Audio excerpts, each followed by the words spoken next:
In this video, I'm going to show you how to unsave all messages on Snapchat. That is quite simple and easy to do, so let's begin.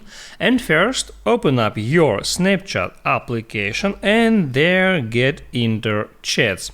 Now all you have to do to be able to unsave message on Snapchat is to open up some conversation, and here I got two messages, and now to unsave one of them all I have to do is to hold down on that message until it comes up and there hit on unsave in chat.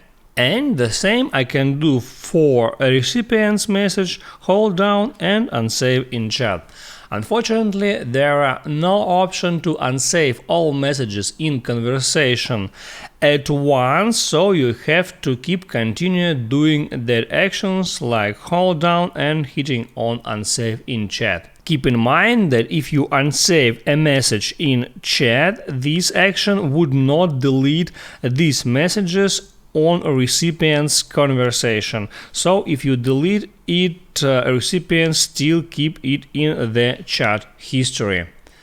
If this video helped you out, don't forget to like and subscribe.